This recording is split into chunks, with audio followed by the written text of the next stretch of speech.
एक अमूल्य प्रश्न है आपसे। बोलिए बोलिए उस प्रश्न से पहले आपसे कुछ हम कहना चाहते हैं। बोलिए। किसी परम ज्ञानी ने हमसे कहा था, एक ज्ञान प्राप्त करने की कोई उम्र सीमा नहीं होती। ठीक है, यह जरूरी नहीं कि ज्ञान देने वाला हमसे बड़ा ही हो, छोटा भी हो सकता है। बिल्कुल है बिल्कुल। ना? क्योंकि आत्मा ना छोटा होता है, ना छोटा होता है, ना बड़ा होता है। सही सभी है। में आत्मा बराबर होती है ना? जी जी। तो अगर छोटे या गरीब घर के ही व्यक्ति हो या बच्चा हो या अन्य हो, उसने अगर सोच अच्छी रखी हो तो विचार अच्छे आएंगे, है ना? बिल्कुल। अगर कोई बड़ा या फिर कोई भी बड़े कास्ट से ही है या बड़े जाति से ही है, कोई बात नहीं, आप प्रश्न कीजिए, कोई बात नहीं, आपका उत्तर मिलेगा, बताइए। ठीक है, वो अगर निम्न विचार रखें, सही है। निम्न सोच रखे तो निम्न विचार आएंगे, है ना? बिल्कुल बिल्कुल। तो हमने प्रश्न ये है, हमारा प्रश्न थोड़ा देर तक समय लग सकता है इस प्रश्न का। प्रश्न बताइए। प्रश्न ये है, इस जगत में कितने धर्म है? यदि वो धर्म है तो सर्वश्रेष्ठ धर्म कौन से है? इस हमें सृष्टि जानना में है। एक ही क्या धर्म एक है, मिनट, केवल एक मिनट, सनातन। उत्तर भी सुनते चलिए। हम सुनेंगे, एक मिनट जी। क्या आप हमें कोई स्थान दे सकते हैं जहाँ हम बैठ सकते हैं, आपसे कुछ डिस्कस करेंगे? इस डिस्कस के लिए तो अपन ना भी प्रश्नोत्तरी के बाद बैठ क्या? जाएंगे। कोई बैठ करके हम आपसे डिस्कस अभी प्रश्नोत्तरी के बाद हम आपके साथ बैठ जाएंगे। थोड़ा सा अब देखो आपको कहीं जगह मिल जाए, बैठ जाइए। अवश्य, धन्यवाद। अब देखिए, सनातन धर्म ही सबसे बड़ा धर्म है, बाकी जितने हैं वो धर्म नहीं, पंथ हैं। ठीक है, ये आपके प्रश्न का उत्तर है। हाँ जी महाराज जी, हमने तो सनातन धर्म नहीं, सनातन जीवात्मा सुना है। हाँ, सनातन तो जीवात्मा होते हैं, धर्म कैसे हो गए ये? बेटा, धर्म रामो विग्रहवान धर्म, राम ही धर्म क्या है? भगवान स्वरूप, भगवान का स्वरूप ही धर्म है। धर्म कोई याद से नहीं, सनातन यदि आत्मा है तो आत्मा सनातन है, तो धर्म भी सनातन है। सनातन का अर्थ हमें बताएंगे? सनातन मीन्स पुराना, अनादि, जिसका अनादि, जिसका ना अंत हो ना आदि हो, उसे सनातन कहते हैं। परंतु हमें किसी परम ज्ञानी ने यह कहा था कि सनातन जिस तन अर्थात शरीर में परमात्मा का अंश सना हो, उसे सनातन कहते हैं। व्याख्या ये हो सकती है, पर सनातन का मूल अर्थ जो है ना, सनातन होता है पुराने का। सनातन मीन्स जिसका ना आदि हो ना अंत हो, उसे सनातन कहते हैं। ठीक है, तो सनातन धर्म कैसे हो गए? सनातन धर्म कैसे हो गए ये? भाई, जिस धर्म का ना आदि है ना अंत है। भाई, मोहम्मद साहब ने मुसलमान धर्म की स्थापना की? जी नहीं, यदुही मुसलमान धर्म नहीं है। सुनिए, पंथ जो भी है बताएंगे आपको। ठीक है, यदुही जो है। सुन ले महाराज जी, तनिक सुन ले, हम भी बताइए। मुसलमान का अर्थ क्या होता है हम भी बताएंगे। मुसल्लम ईमान अर्थात सच्चा ईमान। हाँ जी। नहीं, मैं मुसलमान नहीं हूँ, इसलिए मैं उसकी व्याख्या नहीं जानता। हम एक इंसान हैं। मैं तो सनातनी हूँ, तो सनातन की व्याख्या जानता हूँ भाई साहब। तनिक ठीक है, मुसलमान शब्द की व्याख्या मैं नहीं कर सकता, क्योंकि मैं नहीं हूँ भाई, मैं तो सनातनी हूँ, तो सनातन की व्याख्या करता हूँ। ठीक है, मेरा सवाल सिर्फ एक है कि सनातन क्या है?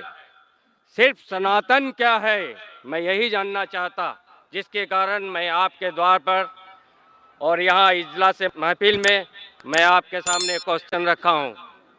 भाई साहब ने पूछा है कि सनातन की मानी क्या है। पूरा सनातन धर्म, सनातन मतलब एक ही खुदा में मानना। सनातन धर्म, जैसे मैंने कल भी कहा, स्वामी दयानंद सरस्वती ने शुरू किया था।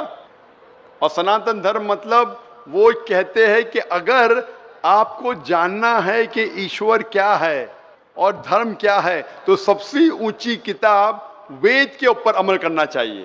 तो इनने वेद की तहकीक करने के बाद ये साबित किया कि ईश्वर का डेफिनेशन क्या है, वेद और उपनिषद के जरिए। और जैसे मैंने कल भी कहा और परसों भी कहा कि जब आप पढ़ते छंदोग्य उपनिषद चैप्टर नंबर 6 सेक्शन नंबर 2 श्लोक नंबर 1, एकम एविदित्यम, खुदा एक ही है, भगवान एक है, दूसरा नहीं है, लिखा है श्वेताश्वेतर उपनिषद में चैप्टर नंबर 6 श्लोक नंबर 9, ना चप्य कसिज जनिता न चदीपा। उस ईश्वर, उस भगवान का कोई रब नहीं, कोई वालदेन नहीं। लिखा है श्वेताश्वेतर उपनिषद में चैप्टर नंबर 4 श्लोक नंबर 19, न तस्य प्रतिमा अस्ति, उस ईश्वर की कोई प्रतिमा नहीं। प्रतिमा एक संस्कृत लफ्ज है जिसके मानी है अक्स, picture, photograph. Painting, idol, sculpture, statue, उस ईश्वर, उस भगवान की कोई प्रतिमा नहीं, कोई अक्ष नहीं, कोई पिक्चर नहीं, कोई पेंटिंग नहीं, कोई फोटोग्राफ नहीं, कोई स्टैच्यू नहीं, कोई आइडल नहीं। यही चीज लिखा है यजुर्वेद के अंदर, चैप्टर नंबर 32, श्लोका नंबर 3, न तस्य प्रतिमा अस्ति, उस ईश्वर, उस भगवान की कोई प्रतिमा नहीं, कोई अक्ष नहीं, कोई पिक्चर नहीं, कोई पेंटिंग नहीं, कोई स्टैच्यू नहीं, कोई पोर्ट्रेट नहीं। और जो ब्रह्मा सूत्र हिंदुइज्म का, एकम ब्राह्म द्वितीया नास्ते नेना नास्ते किंचन, भगवान एक ही है, दूसरा नहीं है, नहीं है, नहीं है, जरा भी नहीं है। तो अगर आप ये जान ले कि भगवान एक है, उसका अक्ष नहीं है और सिर्फ उसी की इबादत करना चाहिए, ये मेन ऑब्जेक्टिव है सनातन धर्म का। तो आप समझ चुके सनातन धर्म क्या है भाई साहब? फिलहाल कुछ बोलना चाहेंगे? हाँ बोलिए भाई साहब।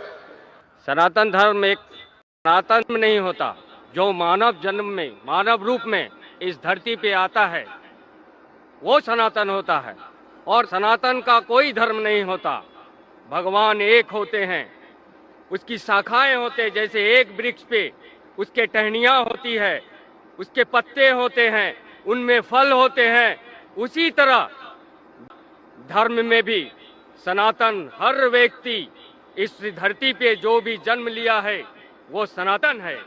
उसका ऊपर वाले को मानने वाला जो व्यक्ति होता है उसकी शाखाएं अनेक होते हैं।